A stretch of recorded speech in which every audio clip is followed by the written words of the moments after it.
Hey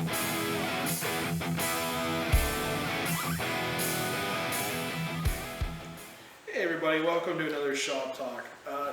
Trying to get away from the guns and the bows a little bit and change it up. The one thing that I've been getting a lot of questions about lately is the crossbows. Now, it seems like the popular market is, the $400, $400 crossbow, or they're buying the $2,000 crossbows, the 10-point nitros or the Ravens. Obviously, we're big into the Ravens. And so what happens is, though, when you get into them more inexpensive crossbows, of course, when they're in a shop, everybody picks up the expensive crossbow and goes, well, I don't understand why somebody paid $2,000 for this, and they pick up the $300 crossbow and go, well, I don't like this scope. Well, they have been putting a lot more quality into the budget bows and the bow part of it, but obviously they have to cut some costs somewhere. So the next thing we're doing, obviously, is standing over here looking at the optics for the crossbows. But one thing that we carry Hawke. Hawke is actually on the Raven crossbows. They make a great scope, and they have a line with a budget kind of for everybody.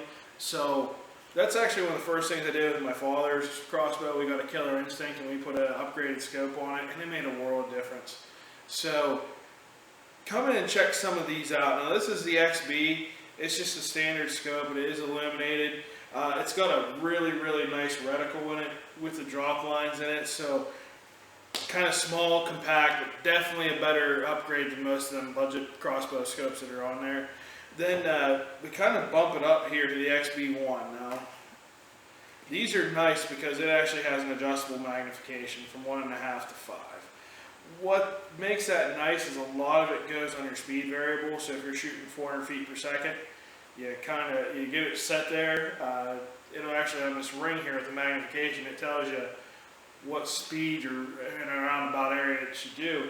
Now that's what my father's has on it. It makes it nice because it gets your pins set up. It's very accurate, and it gets you more comfortable when you're getting out there and shooting a little farther. The one thing I love about Hawke scopes is their reticles. I go to the ATA shows and all these other things, and I get to hold all these crossbows and whatever brand they're on or who's making the scope for the brand. Some are really nice and some are obviously not so nice, and that doesn't matter what price point they are. But the reticle's a big thing for me, because what happens is when these crossbows, now they're getting faster, they're putting a lot of lines in it, and it gets kind of overwhelming in the field. So Hawke does a very good job of having a nice reticle. It picks up in your eye pretty nice. And that's not just coming from me, that's coming from a lot of people. Obviously, it's a brand that's not as well known. So I think that people should know about it because it does outstanding for us. Now this is the XB30 Compact. This is similar to what's going to be on the Raven. And this thing actually, they must be predicting something. The speed variable when it goes up to 475, but that's basically an 8-power magnification. What makes this nice, this has your windage in it, it has everything. It gives you a pretty good indication, it's illuminated, it picks up well. If the one thing that's going to be getting popular here soon is a lot of bow companies to compete with Raven and 10-point came out with the slimmer line bows, and they're putting them into that $7,000 to $1,000 price range. And I'd probably call it the working man's Raven.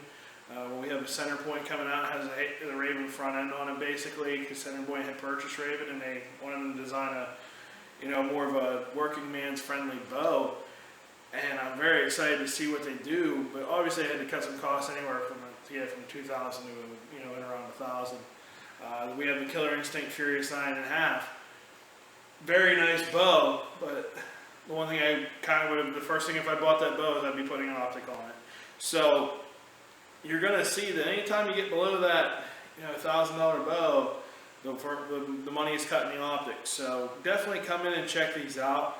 There's a little bit of a price point for everybody. I'm not pushing a more expensive one or a more budget one. Even the Hawke base model is better than a lot of what's on them $300 and $400 crossbows. And if you just want something more basic, hey, my stand's at 30 yards, this would be a lot better justice with letting light in. And the last thing you want to do is lose a bucket. 7:15 in the morning because there's not enough light hitting your scope. So come in, check them out, hold some crossbows, see what you think, see if you agree. We'll see you next time. Have a great day.